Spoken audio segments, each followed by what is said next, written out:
Hello mga ka-RFF, ito pong muli si Rex Mendoza ng Ramper Financials. Ang ating topic po ngayon ay diversification. Kailangan ba talaga natin ang diversification sa ating mga investment portfolio? Kung ang ating pong tatanungin ay ang ating mga dalubhasang hinahanga ang mga global investor, alam niyo po, it's a mixed bag. Ang sabi ni Warren Buffett, diversification is for know-nothing investors. Para daw sa mga walang alam ang diversification. Si John Bogle naman ang nagsabing, don't look for the needle in the haystack. Just buy the whole haystack. Huwag ka na daw maghanap ng karayom sa isang haystack. Kung binili mo yung buong haystack, sigurado ka nandun yung karayom.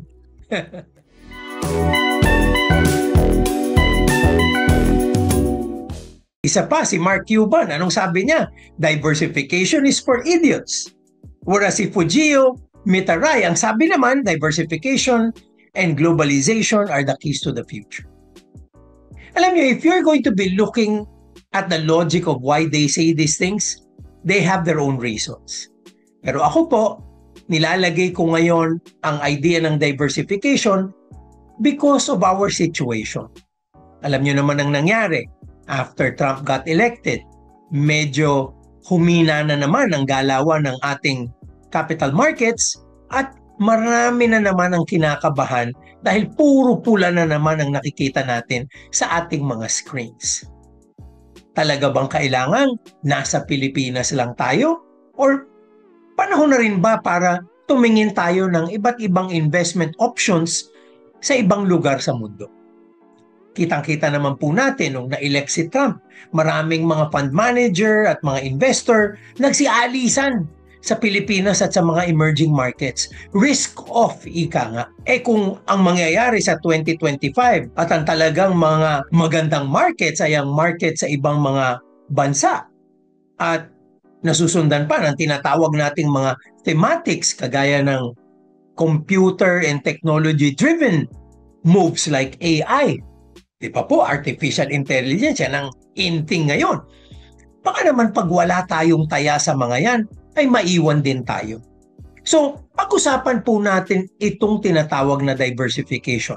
Sabi ko nga, ang ating understanding, kailangan nag-uumpisa sa pag-intindi ng mga definitions. Ang diversification is a strategy that mixes a wide variety of investments within a portfolio in an attempt to reduce portfolio risk. Dahil tayo ay naka-invest sa mga assets na iba-iba ang galawan sa mga merkado. Bumababa daw ang portfolio risk dahil pag may tumataas, meron ding bababa at pag may bumababa nga, meron naman pong mga bumabawi. At paano ba nakakatulong ang diversification?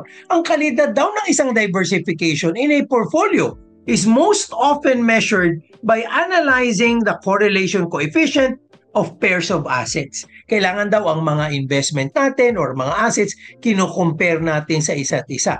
Pag correlated daw yan, hindi ganun kaganda ang diversification kasi pag bumaba yung isa, bababa din yung isa. Ang maganda pong coefficient ay yung inverse relationship. Meaning, pag umaakyat ito, may tendency bumaba ito or kung bumababa ito, may tendency namang umakyat ito. And basically, sa isang buong portfolio, lalo-lalo na kayong napakahilig mag-invest ng sarili na diretso sa mga stocks. Hindi nyo alam, nung una, 2, 3 lang ang stocks nyo. Ngayon, 30 na, 4 na po na. Ano kaya ang diversification mo dyan? Pustahan tayo, marami sa inyo, hindi man lang yung kino-compute. O wag lang ang kino-compute, baka hindi man lang naiisip. Kasi alam nyo, kung kukomputin nyo, palagay ko malilito kayo. Ang formula ng diversification, ito yung correlation coefficient formula is this. At alam ko naman, hindi ko na dapat i-discuss yan dahil talaga namang magkakaroon lang tayo ng tinatawag na mental constipation. Yan po ay gawain ng mga analysts, yan po ay gawain ng mga portfolio managers. Kaya kung tayo ay naka-invest sa mga mutual funds at UITFs, ginagawa po nila yan. One of the things that we don't do personally in our investment portfolios, but our counterparts in more professionally managed funds do. Yan po ay napaka-importante dahil na-i-explain nila kung bakit ganitong kalakas or ganitong kahina ang kanilang diversification. So, lahat po yan gusto kong ilagay sa isang analogy. Nung tayo nag-uumpisang mag-invest, isa lang o dalawang stock lang naman ang binili mo, okay ka na eh. Tapos, medyo habang tumatagal tayo sa markets, nagiging mas sophisticated tayo. Marami na tayong binibili. And before you know it, hindi man lang natin naiintindihan talaga lahat. Nakikinig lang tayo sa mga chismis, nakikinig lang tayo sa ibang kaibigan. Alam nyo, hindi natin alam, dadating ang panahon, ganyan na ang itsura ng ating investment portfolio. And I tell a lot of friends, sometimes ang ibig sabihin nito, we created something that goes beyond the very objective that we had in doing it. Dahil hindi nga natin alam ang tamang pagpili at pagkilati sa diversification, basta bumili lang tayo ng marami, akala natin diversified na tayo. Mali po yun. Maling-mali po yun.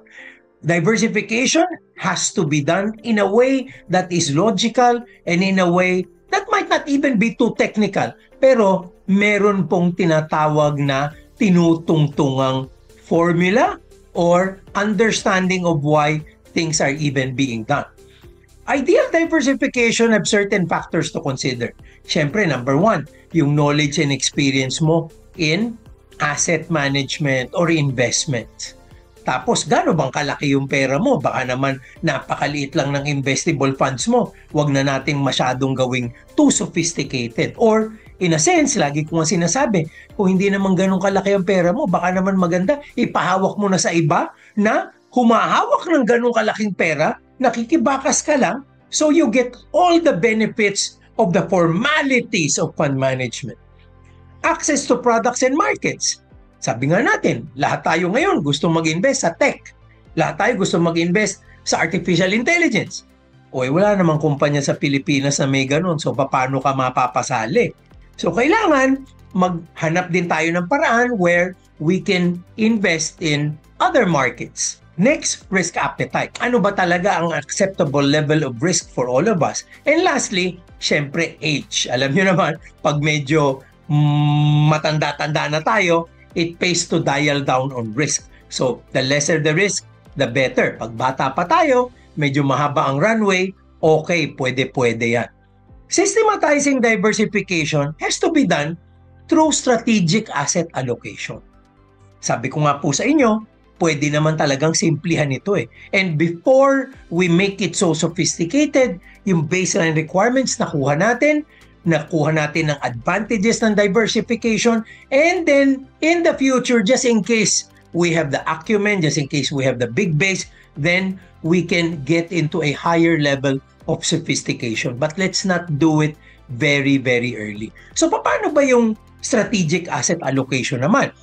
It is an investment approach, a strategy that invests in different asset classes. No? Kasama na po dito ang time deposit, stocks, bonds, managed funds, real estate, insurance, and cash to build a portfolio that balances risk and reward based on an investor's risk tolerance, time horizon, goals, and objectives. So napakaklaro po ng definition ng asset allocation. The question now is being asked, ano kaya? Ikaw ba maganda ang asset allocation mo? Kasi alam niyo po, ang totoo, 91% of success in investment portfolios that are managed over the long term, 91% is born out of asset allocation. Alam niyo po, nakakagulat, yung stock selection, yung timing, at best po ang kinocontribute niyan, 7 to 9%. 91% is asset allocation. Ito po, just to prove my point. If you're going to be looking at Philippine equities, kung tayo ay laging invested lamang sa Philippine equities, tingnan nyo, yung first 5 years dito, 2010 to 2014, ang Philippine equity laging nasa top 4, top performers. So, ibig sabihin, 2010 to 2014, napakaganda ng takbo ng Philippine equities. Pero yung sumunod na 9 na taon, tingnan nyo po yan. 7 out of the 9 years, ay nandun tayo sa bottom 4. So, kung 2010 to 2014 ka invested, ganda. Kung Philippine stocks ka lang. Pero, doon sa 9 na taon na sumunod doon, sabi, medyo tagilid ang katayuan mo kung ikaw ay nag-invest lang sa Philippine stocks. Because Philippine stocks did not perform in the 9 years that followed. Pero ang totoo, no asset class naman po talaga consistently outperforms eh. And that's the reason for diversification. Ngayon, pag sinabi nating asset allocation strategy, napakarami po niyan. Ito, i-enumerate ko lang. Strategic asset allocation, constant weighting asset allocation, tactical asset allocation, dynamic, insured, at integrated asset allocation. Ito po ay mga strategiya na ginagawa ng fund managers para magkaroon sila ng higher value than what a market will just have. Basically, that's the value of their management. If they use these strategies and they beat the market, that means meron silang value as a manager because you're better off giving money to them than index funds. Kasi pag nilagay natin sa index fund ang pera natin, walang management yan. Kinopya lang ang index. Ngayon, kung ang fund manager mo, pinagkatiwalaan mo sa managed fund, gagawin niya lahat ng mga bagay na yan para makaungo siya at talunin niya ang index. Pero para sa akin po, ang pinaka-importanting asset allocation strategy is a goal-based asset allocation strategy. Goal-based po. Ano ibig sabihin? Sigun sa gusto mong matupad sa buhay mo. As I've said, ito po, plain and simple. Do you invest to make more money? Or do you invest to achieve your financial goals? Ulitin ko po. Do you invest to make more money or do you invest to achieve your financial goals? Karamihan po sa atin, syempre, nare-realize we invest for our goals and dreams. At dahil dyan, ano kailangan natin gawin? Dapat yung asset allocation natin, goals-based din. The focus of investing is the objective of attaining our life goals. The maximization of returns and outperforming the market are not priorities. Hindi mo kailangan talunin yung market. Kailangan mo mapaaral ang anak mo. Kailangan mo makapag-retire ng matiwasay. Hindi ibig sabihin tatalunin mo yung market, mas magaling ka sa ibang fund manager. Hindi ganun. The more important thing to you is the achievement and the fulfillment of dreams. Risks and safety would be important dahil hindi naman natin itataya at ipapawalang bahala ang dreams and aspirations natin for the people we love. And lastly, it reduces negative behavioral biases. Ito po, napaka-importante dahil ang talagang responsibilidad ng bawat investor, retail investor, is to set aside money to grow portfolios. Dapat nakatapat po yan sa goals and aspirations. So, ang ibig sabihin, hindi mo kailangan talunin ng market, hindi mo kailangan talunin ng ibang fund manager, kailangan matupad mo ang mga pangarap mo sa buhay. Di ba po, ito yung pinaka-importante. And when I say you reduce negative biases, kung ano man ang nangyayari sa market, tuloy ka pa din ng pag-i-invest, tuloy ka pa din ng paglalagay ng pera para mapalaki mo ang iyong portfolio. So, if you're going to be looking at just simply an example of marketable security portfolios, growth assets, ika nga, ano ba dapat? O, di ba? Minsan, 50% passive. Manage funds na lang, bahala ng fund manager. Yung 50%, sige, gusto ko mag-manage ng akin. Tingnan natin kung ano kaya ang mangyayari. So, gusto ko 50%, ako ang sumasagot, ako ang nagpaplano, ako ang bumibili, ako nag-analyze. Yung 50% sa fund managers. Ngayon, yung 50% na yun ng fund managers, pwede kong hiwalayin pa. 25% local, 25% global.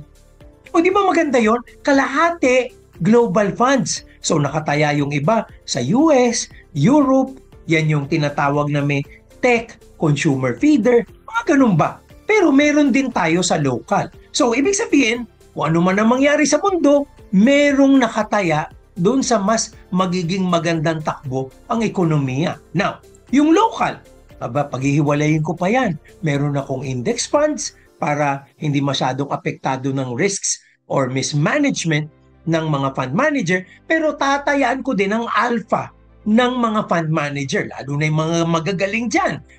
PhilEquity, Atram, Slumsy, yan ang mga kailangan nating tayaan, hindi ba? And then doon sa global fund, kailangan naman tayaan natin yung may mga access sa mga global markets. Magaling dyan. PPI Investment Management Inc. Magaling din dyan ng Sun Life. So, sila yung medyo merong counterpart sa ibang lugar. So, sa kanila, maglalagay ako ng konting thematic, consumer at tech. Tapos, lalagyan ko rin ng may dividend payout at index sa global arena. So, makikita nyo, meron local, meron foreign or global, meron ding passive at active. Pero yung active, pwede ko pa rin gawing diversified yan.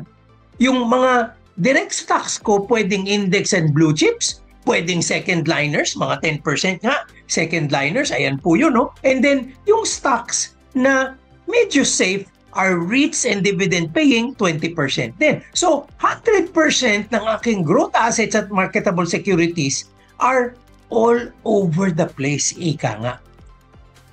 Obviously, ang correlation coefficient nito mas maganda sa isang portfolio na nakataya lang sa isa o dalawang issue. And you can sink or swim with 2 issues. At ang maganda po nito, in today's markets, magagawa nyo na ito kahit napakaliit ng pera nyo. Dati, bago mo ma-allocate ng ganyang kaganda, sigurado dapat 10 million ang pera mo. Ngayon, napakaliit na base at pwede nating i-grow over time. You can be diversified and exposed to both markets and investment propositions globally.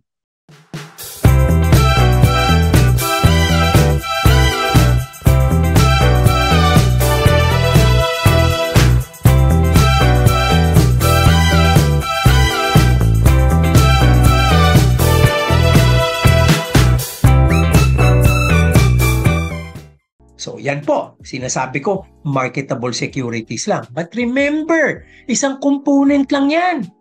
Dun sa totoong asset allocation, it's just 25%. Diba? Karamihan, meron pang nilalagay sa real estate, sa insurance, sa mga negosyo, sa fixed income or time deposit. Siyempre, nandyan na din ang emergency funds. So if you're going to be putting this all together, yan ang totoong diversified asset allocation. Di ba? So, kayo po ba iniisip nyong i-measure ang inyong investment portfolio na ganyan? O invest lang kayo ng invest, bahala na, wala nga kayong inventaryo. Di ba po? Napakasakit dahil karamihan sa atin, ganun. We invest and accumulate in different counters, in different issues, in different assets, without really thinking about the rhyme or reason how they go together. Siguro po, pagkakataon na natin ngayon na tingnan at alamin, yan bang ating waiting, yan ba talaga ang gusto natin? O nangyari na lang yan at napabayaan nating mangyari? Kasi po, again, as a rule of thumb, I tell people, dapat 10% savings and time deposits, nandyan ang emergency funds. 20 to 30% has to be focused on growth. They can be in stocks, bonds, mutual funds, and UITFs. 25 to 30% would be businesses. Ito po yung tinatawag nating high yield pero high risk na activities. Now, whether ang negosyong yan ay sa inyo mismo, kayo nagpapatakbo, or in some other places, they call it private equity. Tumataya sila sa negosyo ng iba. Then, 25 to 30% real estate, 10% in insurance, and 5% in others, meaning kahit crypto, art, and things like that.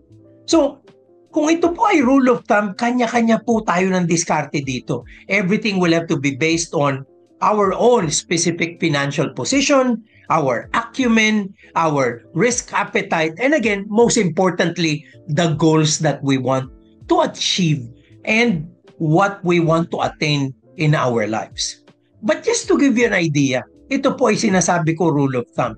Pero bigyan ko kayo ng glimpse into Tiger 21. Alam niyo po, ang Tiger 21 ay asosasyon ng pinakamayayaman sa buong mundo.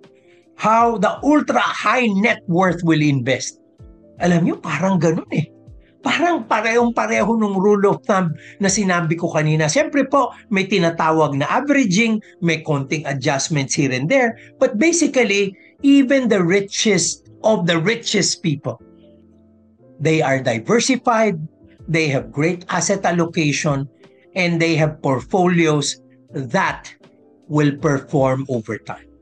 Alam niyo po, it's high time we also revisit our portfolios to check man lang, tama ba talaga ang ating portfolio allocation, at kung hindi, pwede pong tumawag kayo sa amin, matutulungan namin kayo on how to create all of these templates to measure our diversification and to make sure we make the right moves from here on in to correct the mistakes that we have probably gone through all in the past years. Alam nyo, innocent mistakes naman po yan eh. Okay lang yan. Ang importante may nakatabi.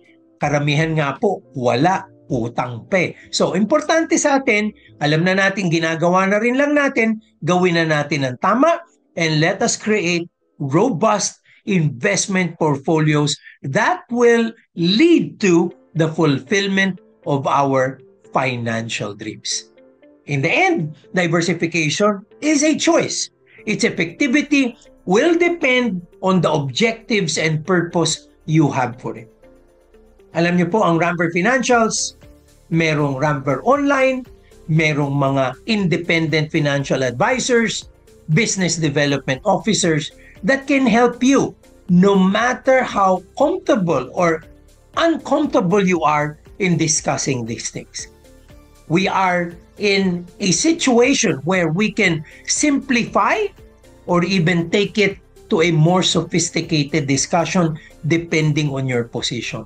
Ang importante lang po sa amin ay mabigyan nyo kami ng pagkakataon to handhold you and make sure you are solidly on the path to the achievement of your financial security and the fulfillment of your financial goals. Ito po uli si Rex Mendoza, nagpapasalamat sa inyo for and in behalf of the Ramper family. Happy holidays and an ever prosperous new year to all of you. Salamat po.